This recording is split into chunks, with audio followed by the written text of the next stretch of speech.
Greetings, math friends. We are going to take a look at this trinomial, and the directions are that we need to factor it into two binomials. I'm going to do this in two different ways. First of all, I'm going to take this and I'm going to pull the greatest common factor out first. If we notice, every term in here is even.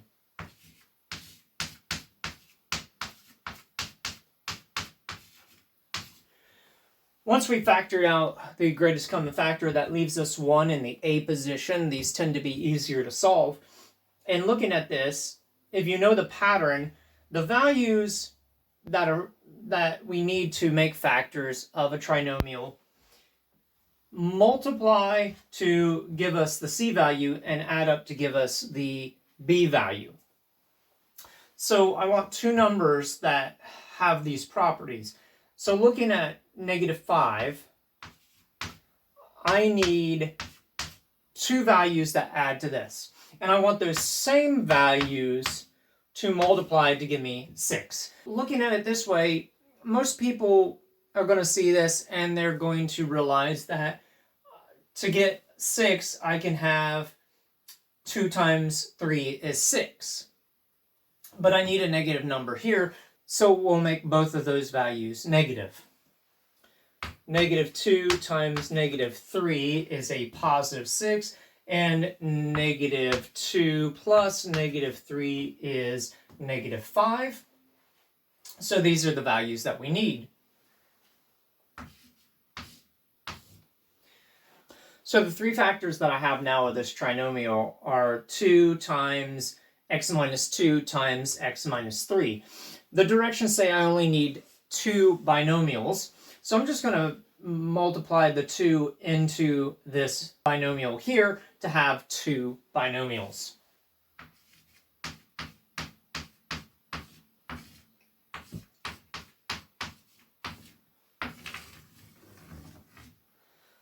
Now I have two binomials, and we need to check to make sure that they give us our trinomial back.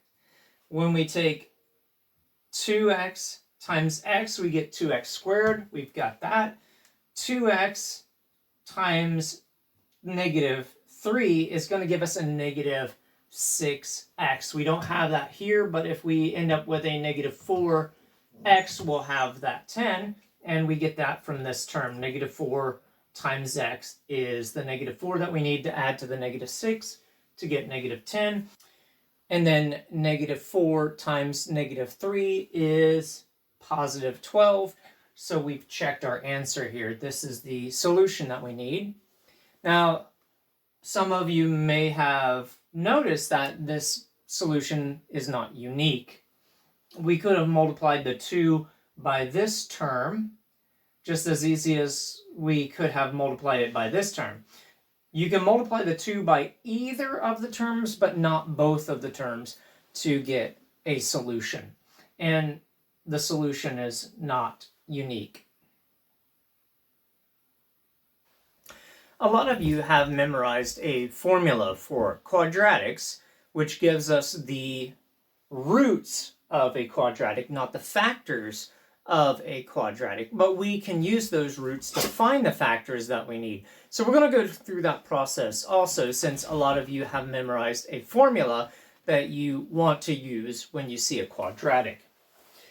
So we're going to identify that our A value is this positive 2, our B value is the -10, and our C value is the 12. So then we're going to plug this into the formula.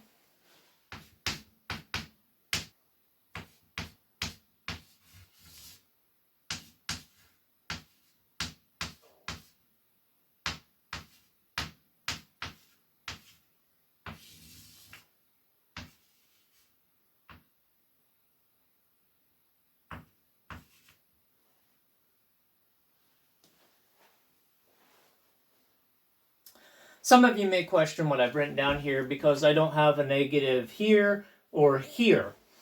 The formula has a negative here, which means that a negative here gives me a double negative here, making it positive. And also, the negative is not necessary inside because we're going to square that term, and the square of either a positive or a negative value will give you a positive value back. If you put the negative in here and you're very intent on using your pocket calculator, then you may find that your calculator gives you back a negative answer if you do negative 10 squared here, because you need parentheses there due to the order of operation programming in your calculator. And I know from experience that throws a lot of students off.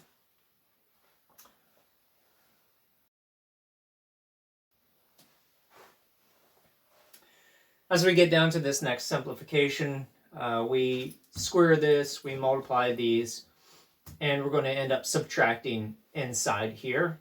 And then we just multiply in the denominator. 100 minus 96 is going to give us a 4, so we're going to take the square root of 4. So this is going to give us two cases.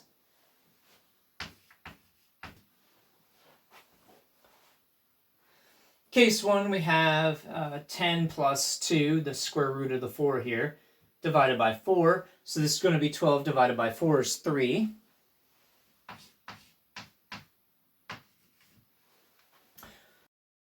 And then over here we have 10 minus 2 divided by 4, so we have 8 divided by 4 is 2.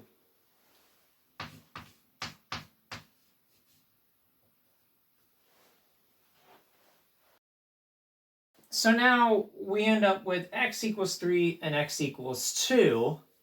And we saw before that we had a 2 and a 3 when we had factored out a 2. So how do we get from a root to a factor? As we look at just one of these roots, we see that x is equal to 3. If we want to bring the 3 on the same side as the x, we would subtract 3 from both sides. X minus 3 is equal to 0.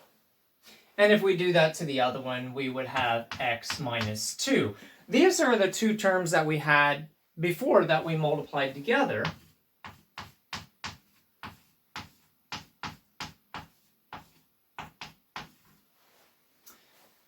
And since they're both equal to 0, this is still going to hold true in the algebra system that we have.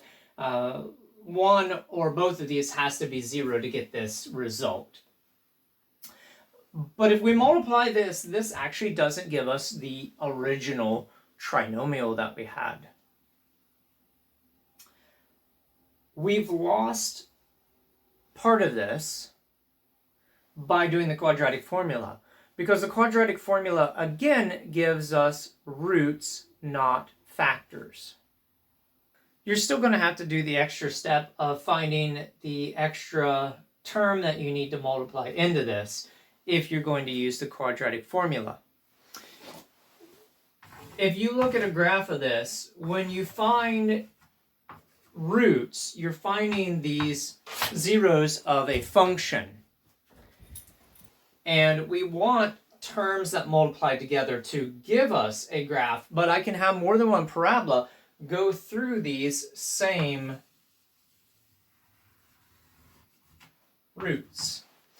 So the roots don't uniquely define the parabola, which is what your trinomial will plot.